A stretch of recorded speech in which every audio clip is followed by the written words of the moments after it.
Alléluia. Vous pouvez prendre place. Merci à l'équipe de louanges.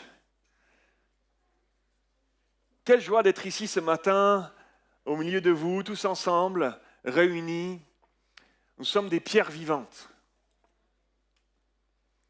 On ne va pas dire, pasteur, tu me traites de pierre ce matin, qu'est-ce que c'est que ça? Ça commence bien. Nous sommes des pierres vivantes parce que la Bible nous dit que nous sommes des pierres vivantes qui composons l'Église, l'épouse de Christ ensemble, celle qu'il prépare et celle qui va venir chercher. Alléluia. C'est toi et moi, nous ensemble. Et lorsqu'on regarde à ça, on prend conscience que nous avons une responsabilité personnelle pour pouvoir vivre quelque chose de collectif ensemble.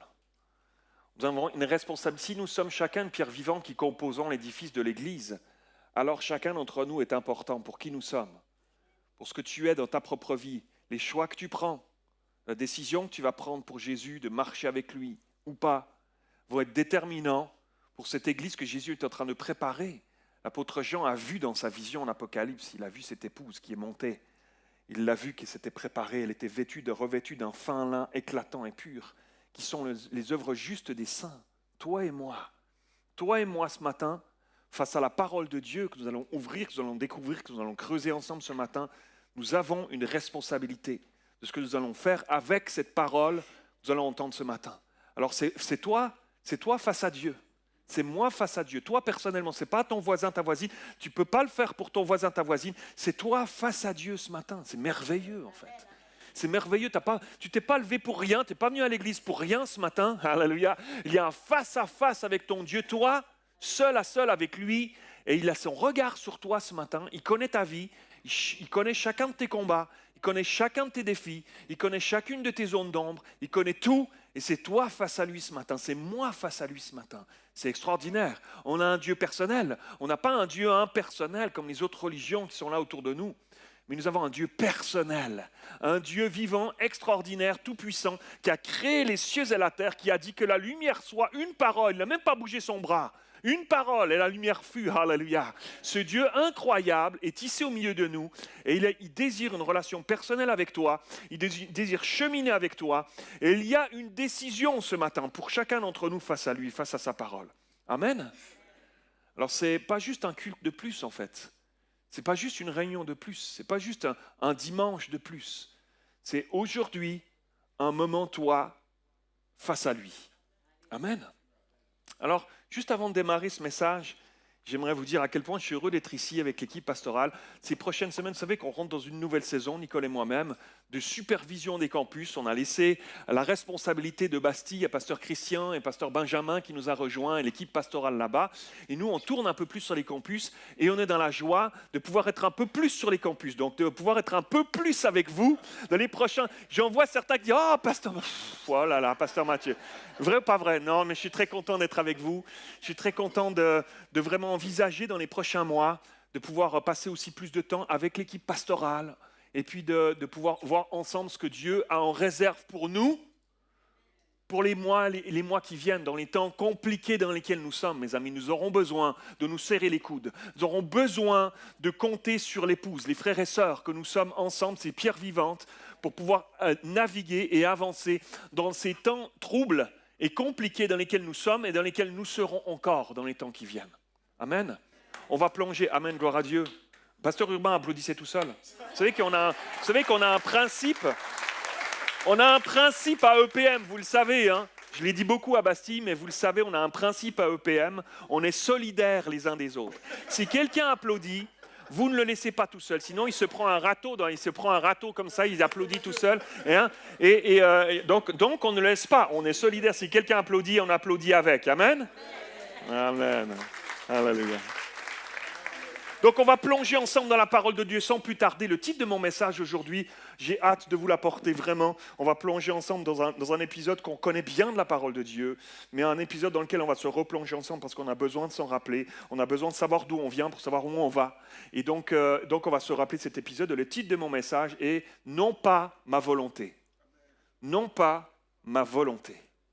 Et le contexte de ce texte qu'on va lire ensemble, qu'on connaît bien, on va le lire dans l'évangile de Luc pour aujourd'hui, mais il est dans les 4 évangiles, mais on va le lire dans l'évangile de Luc au chapitre 22. Le contexte de ce passage-là, c'est Jésus qui va emmener les disciples dans un dernier repas avant d'aller souffrir et mourir sur la croix, ce fameux repas de la Pâque où il est avec ses disciples. Et ils viennent d'avoir été dans un moment particulier, dans un moment d'intensité particulière avec Jésus, où il leur a enseigné dans ce fameux repas. Il leur a dit toutes sortes de choses, un petit peu ses dernières volontés, les dernières paroles d'un homme qui s'en va mourir. Ces paroles sont extrêmement importantes. Il va leur renseigner encore. Et rappelez-vous aussi, il va décrocher son manteau et puis il va mettre un linge il va attacher un linge à sa taille et puis il va se mettre à laver les pieds de ses disciples.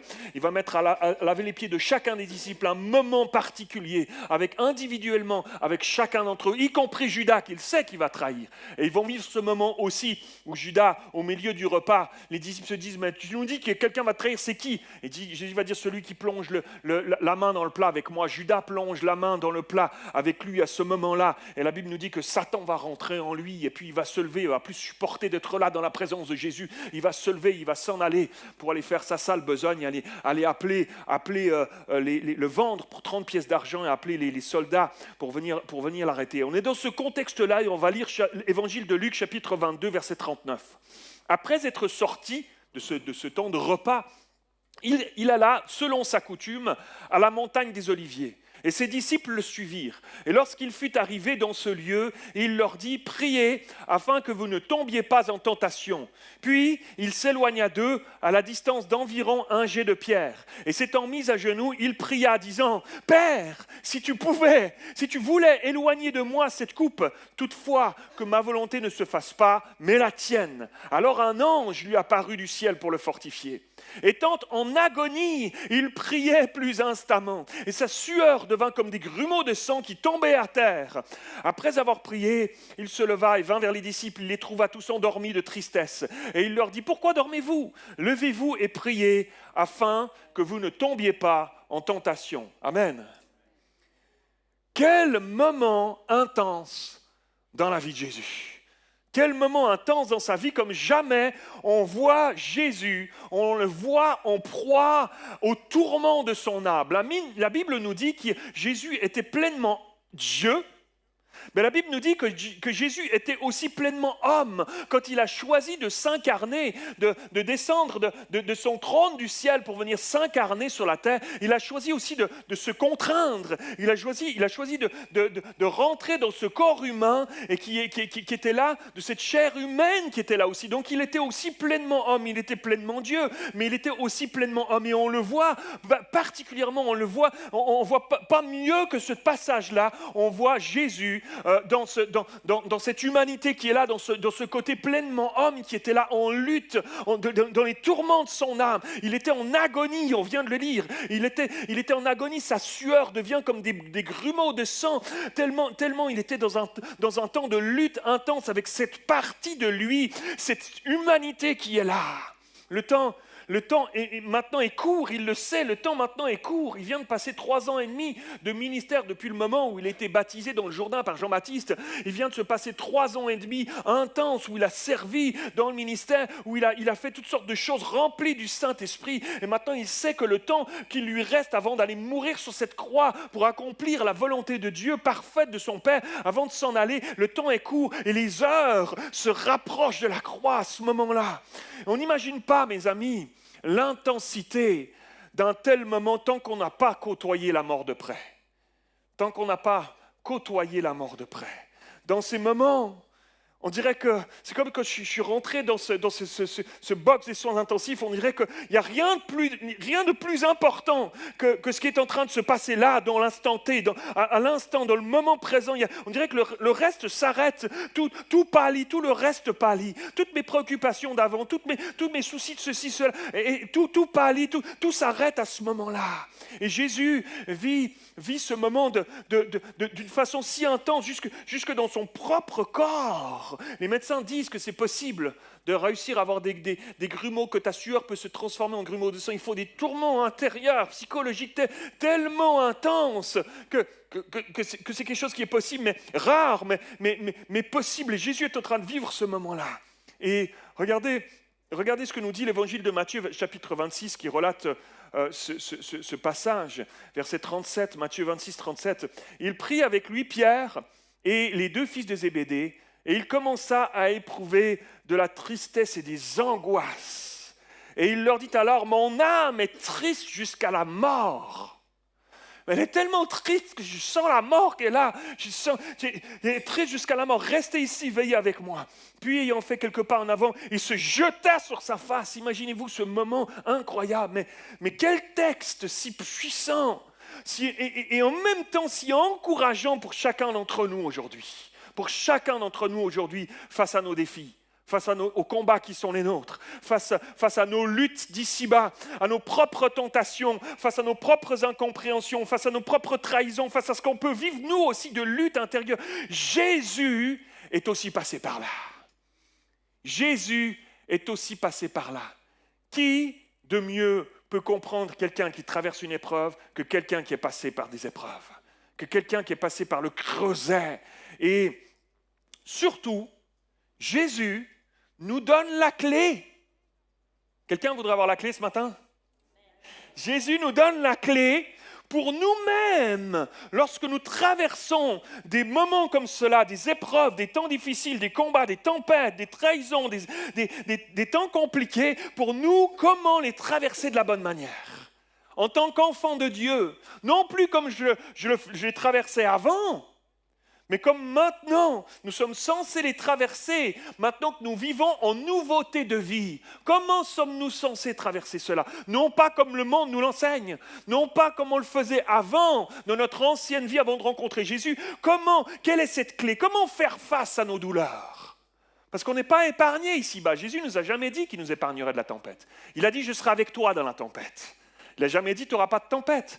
Il y en a trop qui ne comprennent pas ça. Et dès qu'il y a une tempête qui souffle, on se met à pointer Dieu du doigt, puis à dire « pourquoi je croyais que tu étais un Dieu d'amour, de grâce? Pourquoi je vis une tempête en ce moment ?» Il ne te dit pas « tu ne vivras plus jamais de tempête ». Il dit « tu m'as avec toi ». Et lorsque la tempête va souffler, ça fera toute la différence. Et que lorsque le monde te regardera, il verra qu'il y a quelque chose que lui ne peut pas trouver dans ce monde-là, parce que tu es avec toi dans la tempête. C'est ça qui fait toute la différence, mes amis. Alors face à nos douleurs, comment on fait? C'est quoi la clé? Face à nos propres épreuves, nos incompréhensions, face aux injustices qu'on peut vivre ici-bas, face à nos peurs, face à nos anxiétés qu'on peut vivre ici-bas. Qui n'a jamais vécu des anxiétés? Jésus lui-même a été pris par les angoisses, il a été pris par cela, à l'agonie, il était pris par cela. Des angoisses et de la tristesse, le texte de Matthieu 26 nous le dit. Comment on fait face aux tentations qui sont là en permanence? Jésus a été tenté en toutes choses, nous dit la parole de Dieu. Il n'a pas succombé, mais il était tenté en toutes choses. Ça s'est présenté à lui. Et ça veut dire qu'en lui, nous qui sommes en lui maintenant sous cette nouvelle alliance, il y a des clés pour réussir à faire face à la tentation sans y succomber. Pour toi et moi, ici, aujourd'hui, dans nos contextes de vie en 2025, alléluia, il n'y a pas quelque chose d'extraordinaire là-dedans, mes amis? Alléluia. Moi, je suis à fond.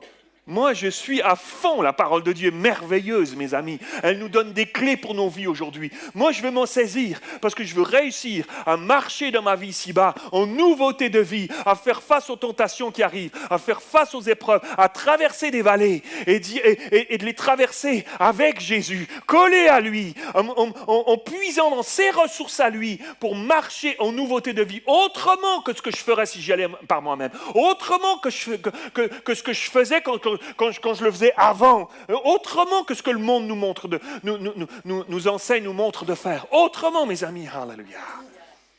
Premièrement, j'aimerais vous apporter 3 points ce matin. Premièrement, écoutez bien ceci, c'est vraiment très important pour notre marche avec Dieu quotidienne. Premièrement, Dieu permet des circonstances dans nos vies pour que nous puissions vivre un seul à seul avec lui.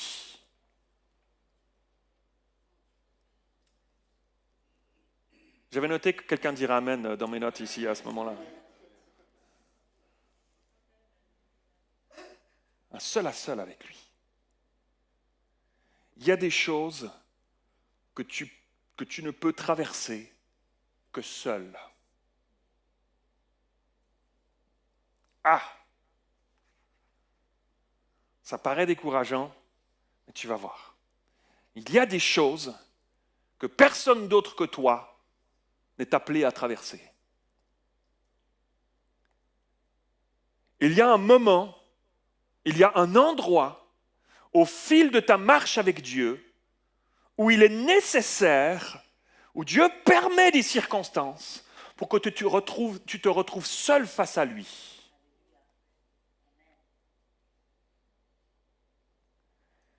Moïse l'a vécu au buisson ardent. Personne d'autre que lui pouvait vivre ce moment-là. C'était lui que Dieu avait choisi. C'était lui que Dieu avait appointé. Dieu t'a choisi, Dieu t'a appointé pour quelque chose que toi seul es appelé à vivre. Que quelqu'un d'autre n'est pas appelé à vivre. C'est ça qui fait la richesse du royaume de Dieu. C'est ça qui fait la force, la puissance de l'Église, de ces pierres vivantes que nous sommes. La pierre d'à côté n'est pas appelée à vivre la même chose que toi. La pierre d'à côté, la pierre de dessus, la pierre de là-bas n'est pas appelée à supporter le même poids que l'autre. Il y en a qui sont là-bas à la base, il y en a d'autres qui sont ailleurs sur l'édifice. L'appel de ton voisin, de ta voisine n'est pas le même que toi. Il y a des choses que toi seul es appelé à vivre. Moïse au buisson ardent et tout ça. Jacob l'a vécu à Péniel. Il s'est retrouvé seul à lutter pendant toute la nuit avec l'ange de l'Éternel. C'était Jésus. Pendant toute la nuit, il était seul à lutter avec lui. Il n'y a personne d'autre que lui qu'il fallait qu'il vive ça parce qu'il avait besoin, lui, de vivre quelque chose. Il avait besoin que Dieu lui décroche la hanche pour lui faire comprendre. Tu arrêtes d'aller avec tes propres forces. Tu vas boiter le restant de ta vie pour te faire comprendre que c'est sur moi que tu vas devoir t'appuyer. C'est moi ta solution. Alléluia. Il n'y avait que lui qui pouvait vivre ça. Il n'y avait que lui qui pouvait vivre ça. Pierre l'a vécu. Pierre l'a vécu, ce seul à seul avec Dieu, sur cette plage en Galilée. Rappelez-vous, après avoir trahi Jésus, il se retrouve finalement sur cette plage en Galilée. Il retourne à son ancienne vie. Il est découragé. Il retourne à son vieux fonctionnement. Il retourne à ses vieux schémas de pensée. Il retourne à faire des trucs comme il avait l'habitude de les faire avant. Ça le rassurait. Ça lui donnait une certaine sécurité. Ça, c'est des trucs que je sais faire. Je retourne à la pêche en Galilée. Il est retourné là. Il n'y avait que lui qui avait besoin de vivre ce face-à-face avec Jésus. C'était lui qui l'avait trahi. C'était lui que le coq a chanté, qui avait dit « Je ne le connais pas, lui. Jamais de la vie, je le connais, celui-là. » C'était pas les autres qui avaient fait ça. C'était pas Jean qui pouvait se retrouver face à Jésus sur cette plage de Galilée. C'était Pierre, un seul à seul avec Dieu. Et Jésus lui dit, est-ce que tu m'aimes, Pierre? Tu m'aimes vraiment? Oui, Seigneur, tu sais que je t'aime. Non, mais Pierre, m'aimes-tu? Paie mes brebis, va-t-il lui dire. Maintenant, tu vas prendre soin de mes brebis. Tu vas prendre soin de mon troupeau. Je n'ai pas renoncé à mon appel sur ta vie, mais j'avais besoin d'un face-à-face avec toi. Il y avait besoin d'un seul à seul avec toi pour qu'il y ait quelque chose qui se déclenche, qu'il y ait un shift qui se passe. Il y avait quelque chose qui n'allait pas. Tu es retourné à ton ancienne vie. Tu as mal interprété les circonstances. Oui, tu fais des erreurs. Oui, tu m'as déçu quelque part. Oui, j'aurais pensé que tu me soutiendrais, toi, Pierre, à ce moment-là, mais tu ne l'as pas fait. Mais moi, je ne t'en veux pas. Je te pardonne. J'ai besoin de ce face-à-face avec toi parce qu'il y a quelque chose qui a besoin de se déclencher dans ta vie pour que tu comprennes le pardon et que tu puisses te remettre en route dans l'appel que j'ai sur ta vie pour que tu puisses paître mes brebis, prendre soin de mon épouse. Un seul à seul avec Dieu, il avait besoin de ça. Personne d'autre pouvait vivre que lui. Paul a vécu ce seul à seul avec Dieu. Paul, sur le chemin de Damas, kaboum. Vous vous rappelez de l'histoire? Seigneur, une grande lumière qui lui arrive dessus. Et puis il est aveuglé, il devient aveugle. Je suis le Jésus que tu persécutes. Il va se retrouver pendant 3 jours aveugle. Et il faut que Dieu appelle Ananias pour aller prier pour lui. Pour qu'il retrouve la vue, il y avait besoin d'un seul à seul avec Dieu. Il fallait qu'il comprenne ce qu'il faisait de faux. Et puis ça a été un shift dans sa vie pour qu'il rentre pleinement dans l'appel de Dieu. Et Jésus a vécu ce seul à seul avec son Dieu lui aussi. Il a vécu ce seul à seul. Tu me diras, mais pourtant il était le Fils de Dieu, il connaissait ce Dieu, oui, mais il était aussi pleinement homme. Et il fallait que de cette humanité, il est lui aussi pour être un exemple pour nos vies, jusqu'à aujourd'hui encore. Cet exemple de ce seul à seul avec son Père, avec son Dieu, alors que tous les disciples sont en train de dormir au moment le plus intense de son ministère, au moment où il en aurait eu plus besoin dans son humanité, ils sont en train de dormir. Et à Gethsémane, alors que Judas va arriver avec les soldats qui viennent pour l'arrêter, il y a une cohorte, nous dit la Bible, qui est là. Cette cohorte, c'était 600 soldats. T'imagines dans cette petite oliveraie où il allait là pour être tranquille, il se réunissait là pour aller se retirer, pour être dans un petit endroit pépère, tranquille, pour aller prier. Et là, tu as 600 soldats romains qui débarquent là, au milieu de l'oliveraie, mais lui, il est seul. Mais lui, il est seul. Il y a 600 soldats, mais lui, il est tout seul. Même Pierre, qui pense l'aider, va couper l'oreille de Malchus, le serviteur du souverain sacrificateur, en pensant faire le bien. Mais il est complètement à côté de la plaque. Jésus doit opérer un miracle pour réparer la boulette que l'apôtre Pierre vient de faire. Tu penses m'aider, mais tu ne m'aides pas du tout. En fait, tu te mets en travers du plan de Dieu, éternel de Dieu. Tu te mets en travers de tout ça. Jésus se sent seul. Même ces gars qui étaient le plus proches de lui ces 3 dernières années, ils vont complètement à l'encontre de ce qu'il devrait faire. Il se sent tout seul, Jésus, à ce moment-là. Il est seul. Et tous les disciples vont se faire la malle. Ils vont se carapater. Ils vont tous s'en aller. Regardez même dans l'évangile de Marc, chapitre 14, nous dit ceci, verset 50. Alors tous l'abandonnèrent et prirent la fuite. Et un jeune homme le suivait. Les commentateurs s'accordent pour dire que c'était Marc lui-même. Il parle dans son évangile, il parle de lui-même. Un jeune homme le suivait, n'ayant sur le corps qu'un drap. Et on se saisit de lui. Reste avec nous. Mais il lâcha son vêtement et se sauva tout nu. T'imagines? Jésus se sent pas seul. C'est cocasse en plus le truc. Mais je pense qu'il n'avait pas envie de rigoler à ce moment-là. Là, tu es vraiment tout seul. Il est prêt même à se tailler tout nu, là, tellement il n'a pas envie de rester. Je suis tout seul, quoi. Je suis tout seul. Il se retrouve seul au monde, à vivre ce qu'il avait à vivre. Personne autour de lui pour l'épauler. Personne pour le soutenir. Plus personne pour le fortifier. Juste lui et Dieu. J'ai en tête plusieurs moments dans ma vie où l'adversité était tellement pressante, tellement oppressante, où la douleur était tellement forte, où l'angoisse était tellement saisissante que personne ne pouvait non seulement comprendre ce que je ressentais profondément, mais personne ne pouvait véritablement m'aider. Avez-vous déjà vécu quelque chose comme ça dans votre vie? Les gens qui sont à côté de toi, qui parfois pensent être bienveillants, plein de bonnes intentions, pas de souci, ils sont là, puis je dirais que leurs paroles, ils essaient de t'encourager, mais on dirait que leurs paroles, ça tombe à terre. T'inquiète pas, ça va aller. Courage. Ça tombe à terre. Tu es en train de mourir, toi, à l'intérieur. Tu es en train de vivre une trahison, un truc horrible. Tu es en train de vivre un truc, tu as l'impression que ta vie va s'arrêter. Tu as l'impression que le monde s'est arrêté sur ton problème. Tu as l'impression que... courage, ça va aller. C'est si vide. Ça sonne creux. Une cymbale qui retentit. J'ai déjà vécu quelque chose comme ça. Dans ces moments-là, mais... Même si les gens qui sont autour de toi peuvent être bien présents et bien bienveillants à ton quotidien, mais je dirais que c'est vide. Lorsque tu traverses un deuil, peut-être que tu as eu des gens qui ont eu des paroles qui étaient bien intentionnées, mais qui étaient si légères, pour essayer de t'encourager, pour essayer de te faire rigoler, en te disant, tiens, je vais le faire rigoler, ça lui fera du bien. Et puis, c'était pas du tout ça. C'est pas, il y a un temps pour tout, il y a un temps pour pleurer, il y a un temps pour rire. C'est des moments où tu te sens seul, en fait. Tu te dis, mais en fait, je pensais qu'il comprendrait, je pensais qu'elle allait donner des paroles justes, et puis en fait, non. Puis tu te dis, tu es déçu de cette personne, tu peux être déçu de cet ami-là. Ça peut être peut-être la perte d'un enfant, une fausse couche, quelque chose que tu as vécu, tu te sens seul à ce moment-là. Tu vois les amis autour qui ont des enfants, la femme qui est enceinte, qui arrive au terme de sa grossesse, tout s'est bien passé, et puis toi, tu es là, puis tu dis, waouh! C'est peut-être un divorce, c'est peut-être des moments où tu te dis, mais j'ai l'impression que personne ne peut comprendre ce que je suis en train de traverser. Personne, c'est peut-être tes parents qui ont divorcé. Tu te dis, tu étais si seul. Tu te dis, mais personne ne peut comprendre ce que j'ai traversé à ce moment-là. Quand je pleurais toute seule, en fermant ma porte, en me mettant sous mon duvet et en sanglotant, puis après je ressortais de là, j'essuyais mes larmes, c'est comme si tout allait bien, puis personne ne pouvait me comprendre. J'étais seul dans ces moments-là. C'est des moments où seul Dieu peut te porter. C'est des moments où seul Dieu peut te porter. C'est des moments où seul Dieu peut te comprendre parfaitement, peut te rassurer, te fortifier au plus profond de ton âme, au plus profond de toi-même, te donner ce que tu as besoin, un jour après l'autre. Des fois même c'est 1 heure après l'autre, tellement c'est difficile. Tu te dis, je ne sais pas si je tiendrai l'heure qui suivra. Je ne sais pas, pour traverser cette vallée profonde. Seul Dieu dans ces moments-là. Et savez-vous quoi? C'est bien comme ça. On a besoin parfois de ces moments que Dieu permet dans nos vies. Parce que c'est dans ces moments-là que Dieu a en réserve pour nous, dans le cocon du creux de sa main,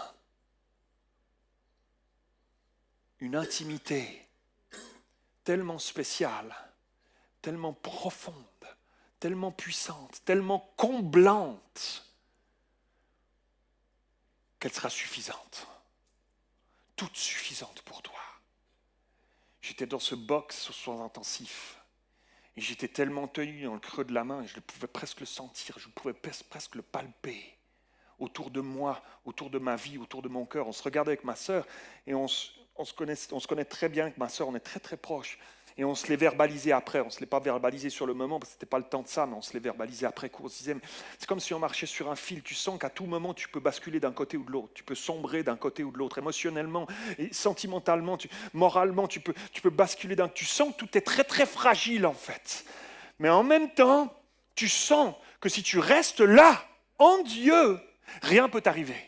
Si tu restes là, caché là, dans le creux de sa main, elle est si forte, elle est si puissante, elle est si douce en même temps, que rien ne pourra t'arriver, que rien ne peut t'arriver. En fait, je ne veux pas être à un autre endroit que là. À ce moment-là, je ne voudrais pas être ailleurs, nulle part ailleurs que là. Je ne voudrais pas être sur une plage déserte sous un cocotier merveilleux. Je ne voudrais pas être, même si elle me plaît la plage, hein, j'ai bien envie d'y aller l'année prochaine en vacances, l'été prochain. Mais à ce moment-là, je ne voudrais pas être ailleurs que là, parce que c'est là que c'est bon d'être. Là où Dieu te veut, au moment où il le veut, même s'il est en train de permettre une épreuve, même s'il est en train de permettre une tempête, tu ne veux pas être ailleurs que là, parce que c'est là qui te porte à ce moment-là et qui te donne les ressources dont tu as besoin et que tu sens le miraculeux, là maintenant, en train de se passer pour toi. C'est extraordinaire.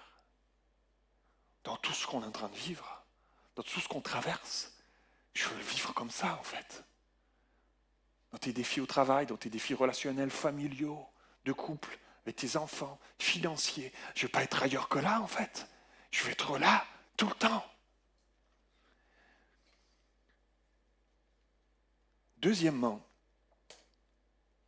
Deuxième leçon de ce texte aujourd'hui. Premièrement, Dieu permet ces circonstances-là pour qu'on puisse vivre seul à seul avec lui. Ne pointe pas Dieu du doigt parce que tu traverses une tempête en ce moment. Profite de ce temps-là pour te réfugier en lui et aller chercher les ressources. Tu vas vivre du miraculeux, mon frère. Je ne dis pas ça pour lancer de la poudre aux yeux, là. Mais tu vas vivre du miraculeux à l'intérieur de ta vie. Tu ne sortiras pas la même chose. Je savais que ce jour-là, je ne sortirais pas le même. Je ne sortirais pas le même de ces soins intensifs. Je suis sorti de ces soins intensifs, je n'étais plus le même. Alléluia. Il y a quelque chose de profond, enraciné. Il y a une racine qui est partie plus profonde encore que ce que j'avais jusque-là, à ce moment-là. Je resterai humble devant tout ça. J'ai dit à Dieu, Seigneur, la vie de mon papa t'appartient. Si tu veux le reprendre, tu le reprends quand tu veux, Seigneur. C'est toi qui décides. Ton nom soit béni. Deuxièmement, la seule personne qui peut véritablement comprendre ta douleur et ton fardeau, mais aussi t'en décharger, c'est Jésus. Ça paraît si simple ce que je viens de dire. Ça paraît si basique ce que je viens de dire là. Mais le moment que Jésus est en train de vivre est si intense. Jésus est seul face à sa douleur et face à Dieu. Alors que les disciples sont en train de dormir, qu'il est seul, c'est si intense qu'alors qu'il imagine comment il va être séparé de son Père, ça devient trop dur pour lui. Ça devient trop dur pour lui. Dans son humanité, il semble que c'est au-delà de ce qu'il peut imaginer. C'est au-delà de ce qu'il peut supporter. C'est au-delà de ce qu'il peut vivre. Et dans ce cœur à cœur avec ce Dieu, parce qu'on peut être vrai dans un cœur à cœur avec Dieu. On peut être vrai. On peut lui dire comment on se sent vraiment. Et c'est bon, il faut lui dire comment on se sent vraiment. De toute façon, il le connaît, il connaît toutes choses, donc il sait nos cœurs. Il a juste envie que ça sorte de nos bouches. Il a envie qu'on le lui exprime. Donc c'est ça, la grâce qu'on a de passer du temps avec lui, c'est qu'on peut lui dire comment on se sent à l'intérieur. On peut tout lui dire, avec respect, mais on peut tout lui dire comment on se sent. Et là, il est dans ce cœur à cœur avec son papa, avec son père, il va pousser ce cri du cœur, Père, s'il était possible que cette coupe passe loin de moi. Waouh, il n'y a pas plus cœur à cœur que ça. Waouh, mes amis, Marc dans son évangile, va préciser une chose qui est absolument touchante. Il va dire ceci, Marc 14, 36. Il dira, quand il relate ce même épisode, il dira, Jésus disait, « Abba Père, toutes choses te sont possibles, éloigne de moi cette coupe. » Waouh! En fait, le terme « Abba », c'était un terme qui était très familial. Le terme « Abba » à l'époque, c'était un terme, aujourd'hui on le connaît un peu, on a déjà quelques chants qu'on a chantés comme ça, etc. Mais qu'est-ce que ça veut dire vraiment? C'était un terme qui était utilisé dans l'intimité de la famille. Ce n'était pas un terme qu'on utilisait dans la religion juive. Ce n'était pas un terme de théologie juive. Ce n'était pas un terme que les pharisiens utilisaient. Ce n'était pas un terme qu'on disait comme ça quand on parlait du Père. C'était un terme qui se disait dans l'intimité entre un petit garçon et son papa, entre une petite fille et son papa, entre des enfants et leur père. C'était un terme très familial, très intime, très proche en fait. Et Jésus est en train d'utiliser ce mot-là. Ça ne se faisait pas en fait. Ça se faisait pas. Ça devait sonner bizarre aux oreilles des gens qui étaient là. Ça sonnait bizarre aux oreilles de son entourage de dire ça. Ça se dit pas là comme ça. Ça se dit entre un petit garçon et son papa. C'est presque un peu risible même de dire ça. Et Jésus là, dans ce moment-là, il va utiliser ce mot-là. Il va dire papa. Dans toute cette intimité, on voit cette proximité qu'il y a entre le Père et le Fils et le Père. Ah bah papa, toutes choses te sont possibles. Et Jésus à ce moment-là est en train de dire deux choses. Et j'aimerais qu'on s'y arrête quelques instants rapidement. Jésus est en train de dire deux choses. Premièrement, il est en train de dire qu'il sait que son Père, que Dieu, a les capacités d'annuler tout cela. Waouh! C'est ça, premièrement, qu'il est en train de dire, en fait. Toutes choses te sont possibles, en fait, papa. Tu peux tout, en fait. Tu peux éloigner cette coupe de moi. Tu peux faire que tout s'arrête. C'est très fort, la pensée, en fait. C'est très fort. Il y a un moment là où tout aurait pu basculer dans un sens ou dans l'autre, en fait, à ce moment-là. On ne l'imagine pas tant que ça, en fait, quand on lit ces passages-là qu'on connaît bien. Mais à ce moment-là, en fait, est en train de se passer le moment le plus intense de toute l'humanité, est en train de se décider le moment le plus intense de toute l'humanité. Et Jésus et son Père, Dieu, avaient le pouvoir de faire basculer ça dans un sens ou dans l'autre. Il avait tout pouvoir, toutes choses te sont possibles. Il est en train de dire à Dieu, je sais, en fait, papa, je sais que tu as la possibilité de m'extirper de cette situation. Je suis en train de tellement souffrir, regarde, ma sueur, elle est en train de devenir du sang. Je suis tellement en train de souffrir, en fait, que si je te le demande, tu es tellement un bon papa, Abba, tu es tellement un bon papa pour le fils que je suis, tu es tellement un bon père, que je sais que si je te le demande, tu le feras. Waouh! D'ailleurs, quelques heures plus tard, lorsque Pierre va couper l'oreille du fameux Malchus, serviteur du souverain sacrificateur, venu arrêter Jésus avec les religieux et les soldats romains. Regardez ce qu'il est dit, Matthieu 26, verset 53. Jésus va dire, remets ton épée à sa place, il dit à Pierre, car tous ceux qui prendront l'épée mourront par l'épée. Penses-tu que je ne puisse pas faire appel à mon Père, qui me donnerait à l'instant 12 légions d'anges? Il est en train de dire à Pierre, si je veux, là, je peux tout faire arrêter ça. Si je te le demandais à mon papa, je pourrais tout faire arrêter ça, je t'enverrais 12 légions d'anges. Une légion, c'était pas une cohorte. Une légion, c'était 6 000 hommes. Donc 12 légions, on est sur 72 000 anges. Il dit là ils sont là, il dit il y a une petite cohorte là qui est venue m'arrêter, 600 hommes. Ça fait flipper un peu, Pierre. Mais moi, si je voulais, là, je t'enverrais 72... Là, je l'appelle mon père, là. 72 000 anges qui débarquent, là, dans le jardin de Gethsémani. Ils feront moins les malins, les 600, là. Si je te le demande. Je peux tout faire arrêter, en fait, si je te le demande à mon papa. Je peux tout faire arrêter.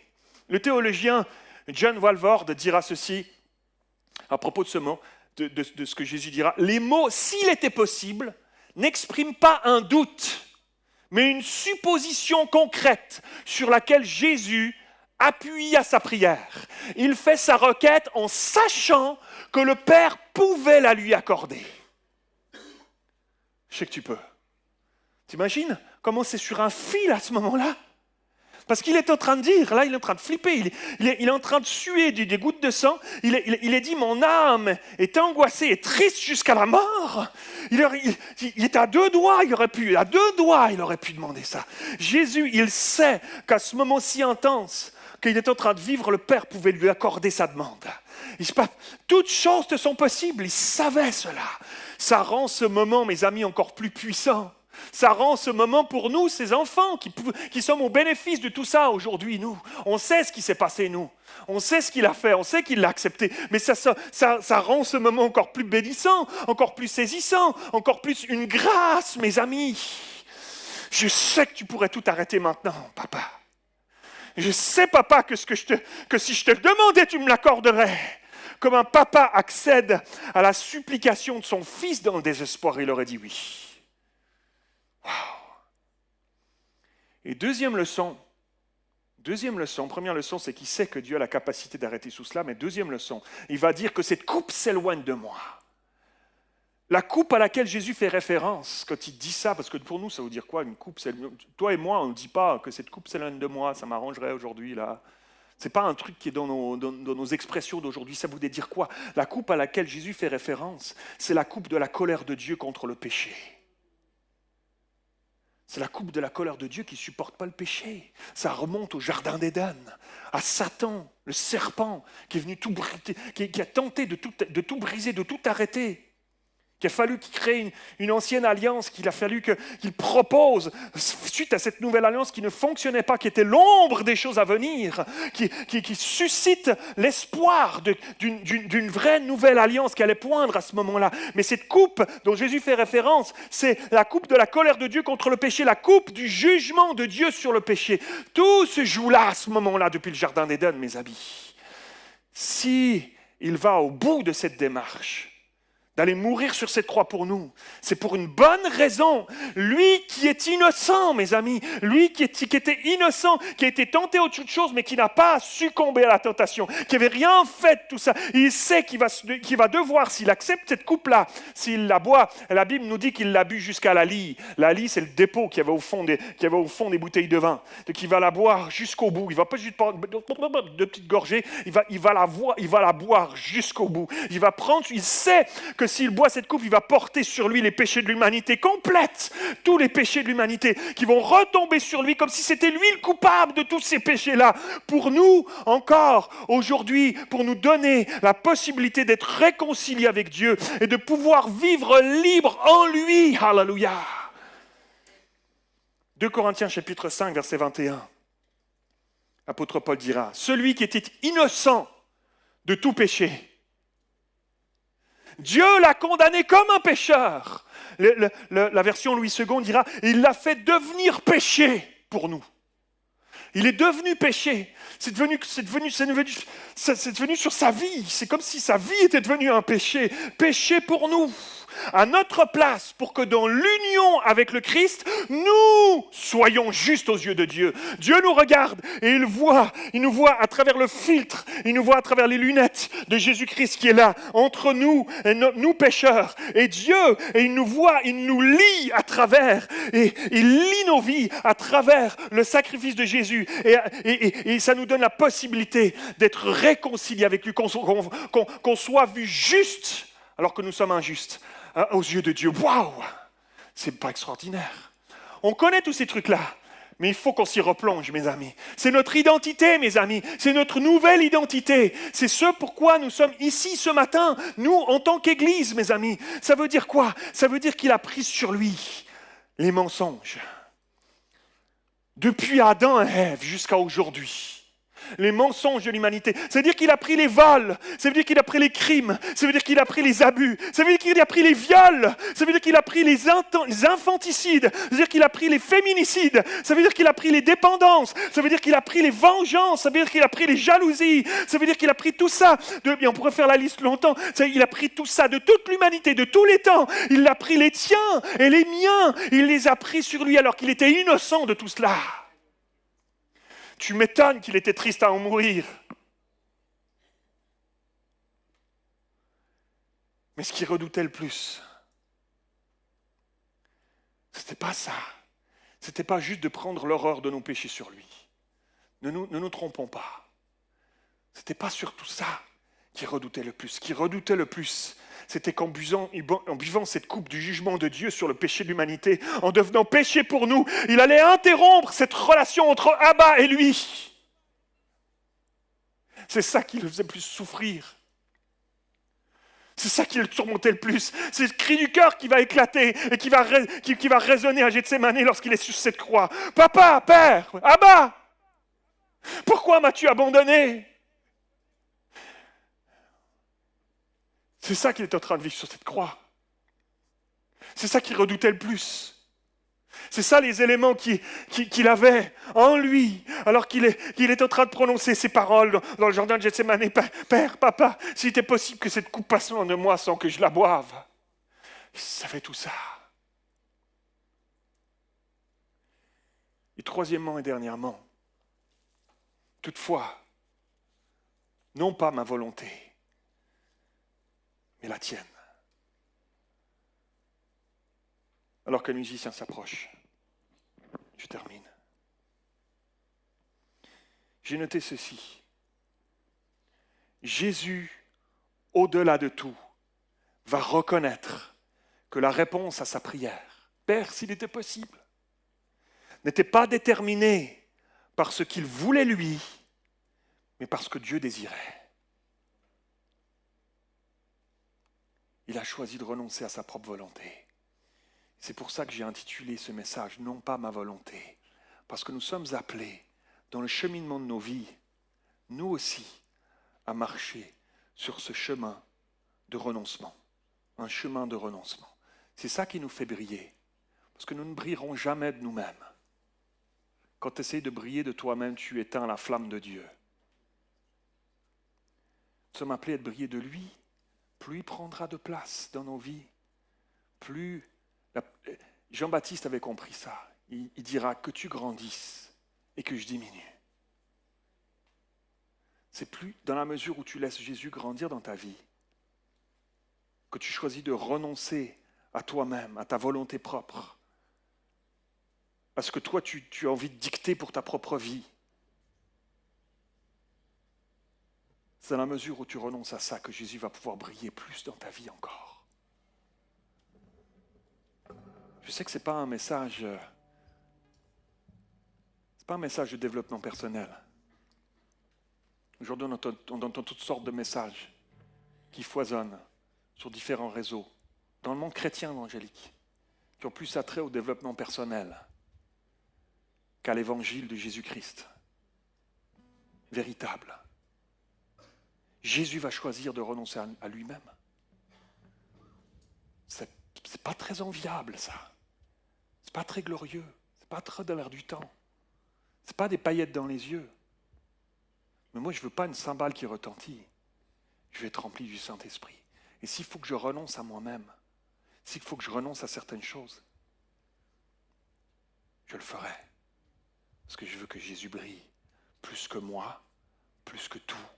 C'est l'espoir de ma vie, c'est mon espérance, c'est ma raison d'être, c'est ma raison de vivre. Je veux rien d'autre que lui. Jésus nous a montré l'exemple, les amis. C'est au moment où nous capitulons à l'exemple de Jésus pour laisser Dieu prendre tout dans nos vies, qu'on donne à Dieu la possibilité d'être tout pour nous, d'être tout en nous, en toutes choses, quelles que soient les vallées que tu traverses, quels que soient les soins intensifs dans lesquels tu peux te trouver. Jésus a soumis sa volonté à celle du Père. Jésus a soumis sa volonté à celle du Père. Nicole, mon épouse, m'a donné cette phrase que j'ai dit, je vais la mettre dans mon message. Se soumettre signifie abandonner le pouvoir de sa volonté. En fait, c'est bon, cette soumission-là. Je ne vais pas me soumettre à n'importe qui, n'importe comment, non. Mais je vais me soumettre à Jésus. Je vais me soumettre à Dieu, je vais lui soumettre, abandonner le pouvoir de ma volonté. C'est ce que Jésus a fait. C'est ce que Jésus a fait. C'est lorsque tu es angoissé et que tu te soumets à lui dans ton quotidien, que tu vis des bouffées d'anxiété, que tu te soumets à lui, que tu t'appuies sur lui, que tout à coup il peut alors débloquer son surnaturel pour toi, sa paix qui surpasse l'intelligence et se mettre en route, peut se mettre en route pour toi, de Dieu vers toi alors, dans toutes les circonstances de ta vie, à ton travail, dans les transports, peu importe où tu te trouves, si tu te soumets à lui, tu dis je renonce. Je renonce, Seigneur, j'y arrive pas. Seigneur, tu vois la bouffée d'angoisse. Mais Seigneur, j'irai pas avec mes propres forces. La peur est jamais bonne conseillère. Combien de fois je me suis fait piéger? Seigneur, je te remets cette situation. Je te remets ça, Seigneur. Entre tes mains, c'est toi qui vas prendre. Et la paix de Dieu qui surpasse l'intelligence, bam, se débloque pour toi. Son shalom. C'est lorsque tu as une bouffée de colère qui monte dans ta vie. Parce que tu vis une injustice, une énième injustice. Ici-bas, on en a vécu. Et on en vivra encore. Une bouffée de colère, de vengeance. Je me ferai vengeance, ça se peut pas. Il faut qu'il paye, il faut qu'elle paye. Aujourd'hui, on amène en justice tout pour tout le monde, pour tout et n'importe quoi. C'est fou, pour un rien, pour une pécadille. On veut se faire justice nous-mêmes. Et je dis pas que dans certaines circonstances, c'est pas nécessaire. Comprenez-moi bien. Mais une colère qui monte et que malgré ça, tu choisis d'y renoncer. Tu choisis de te soumettre à lui, Seigneur. Je ne laisserai pas de nouveau ça monter, Seigneur. Je ne le veux pas. Seigneur, tu as dit que tu étais doux et humble de cœur. Je veux être comme toi à ton image. Et que tu te demandes de t'occuper, de s'occuper, lui, de cette injustice, de cette frustration. Tu la lui déposes. Alors, tout à coup, il y a une ressource surnaturelle qui peut se débloquer, qui se débloque pour toi. Une ressource surnaturelle. Sa douceur descendra sur ta vie. Son humilité descendra sur toi. Il va te porter comme il a porté Jésus. Alléluia. Dieu va te porter. C'est lorsque tu fais face à tes impossibilités, lorsque tu fais face à tes trahisons, à tes déceptions, à tes propres blocages, à tes limitations humaines, comme Jésus ce jour-là dans cette humanité qui était là, que Dieu désire que tu le laisses tout prendre en main, y compris tes émotions même, que tu n'arrives pas à gérer parfois. Laisse-les lui. Il a toutes les ressources pour toi. Il a toutes les ressources pour toi, mon frère, ma soeur, chaque jour de ta vie, pour le restant de tes jours. Alléluia! On est appelé en tant qu'enfant de Dieu à marcher dans la volonté du Père. Parce que sa volonté pour toi, pour moi, elle est bonne, elle est parfaite. Elle est mieux que ce que tu penses qui serait bon pour toi. Elle est mieux que ton plan de carrière. Elle est mieux que tout. Bien mieux que notre propre volonté. Imaginez-vous, si Jésus n'avait pas fait la volonté de Dieu ce jour-là, s'il avait fait sa propre volonté ce jour-là. Quand je vous dis que ça reposait sur un fil, imaginez-vous s'il avait fait sa propre volonté ce jour-là, s'il avait renoncé à faire la volonté du Père ce jour-là. Pas de mort sur la croix. Pas de résurrection. Parce que pour une résurrection, il faut que quelqu'un meure. Ça veut dire aussi pas de pardon pour nos péchés. Ça veut dire toi et moi pas ici ce matin. Ça veut dire pas d'église EPM. Ça veut dire pas d'église de Montparnasse ce matin. Ça veut dire pas de baptême la semaine passée. On va prier pour les baptisés là tout à l'heure. C'est que non, il n'y aurait pas eu tout ça. Mes amis, cet exemple, il est là devant nos yeux ce matin. Personne ne pourra dire qu'il n'a pas entendu. C'est très sérieux, chacun d'entre nous. Toi face à Dieu, là, toi, seul à seul, face à Dieu, au milieu de tes tourments, au milieu de tes défis, au milieu de tes combats, c'est toi face à Dieu. Comme un puissant encouragement ce matin. Alléluia. À laisser devant Dieu nos volontés propres. Non pas ma volonté, Seigneur. Non pas ma volonté ce matin. Mes amis, nous avons besoin de comprendre que notre vie, notre bonheur, notre épanouissement qui est si cher à l'esprit humain, une quête effrénée par l'humanité, notre bonheur, notre épanouissement, il est directement lié à notre capacité dans le royaume de Dieu à renoncer à notre propre volonté pour faire celle du Père.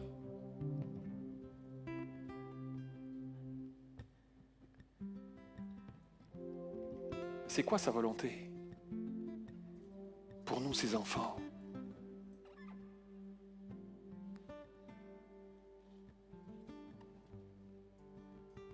Sa volonté, c'est qu'on marche dans ses voies. Sa volonté, c'est que tu marches dans ses voies dans tous les aspects de ta vie. Parce qu'il a tout donné pour nous, mes amis.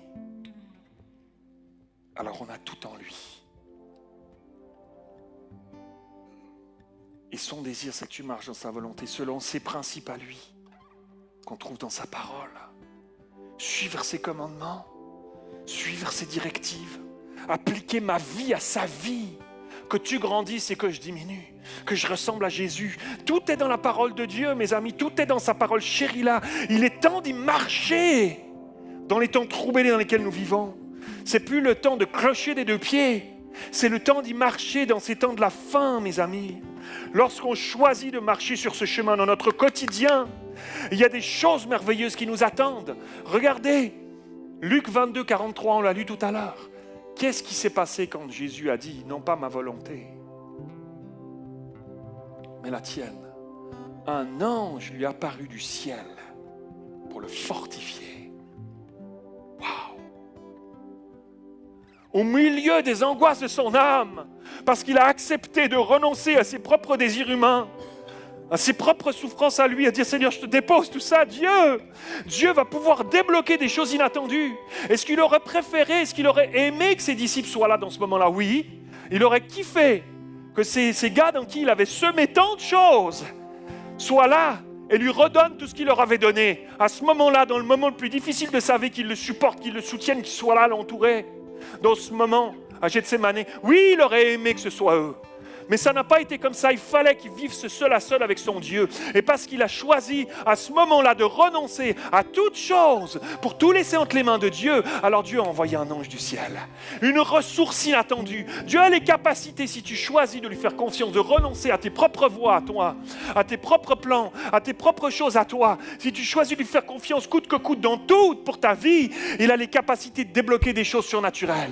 Il a les capacités de te tenir dans le cocon de sa main puissante. Alléluia. Si tu es aux soins intensifs dans un moment où toi, tu n'aurais jamais les capacités de tenir debout. Il a les capacités d'envoyer son ange à Gethsémani. Il dit dans le psaume 91, il enverra son ange, ses anges, pour te porter de peur que ton pied ne heurte contre une pierre. Alléluia. Il a les capacités de le faire surnaturellement. Alléluia. Est-ce qu'on peut incliner nos têtes, mes amis? Alléluia. Alléluia.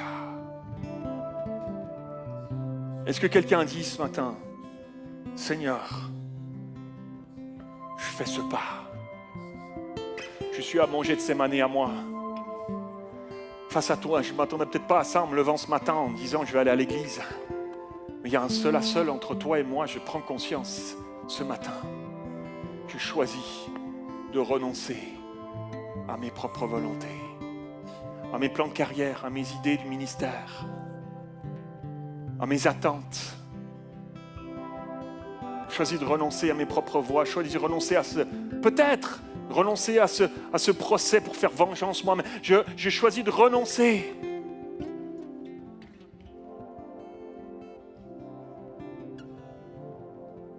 Je renonce à cette amertume. Mais le pasteur, il m'a fait tellement mal. Je choisis de renoncer à cette amertume. Seigneur, je te la laisse. Elle est trop lourde à porter. Je comprends tellement Jésus, là, dans cette lutte qu'il avait. Moi aussi, j'ai l'impression que si je renonce à cette amertume, à cette colère que j'ai au fond de moi, j'ai l'impression que c'est comme si justice ne serait pas faite. J'ai l'impression que... Non, c'est Dieu, le Dieu justice. T'inquiète qu'il saura prendre lui-même les choses en main pour faire justice dans ta situation. Choisis de renoncer là où tu es. Quelqu'un dit, c'est moi, pasteur. Lève ta main là où tu es. Oui.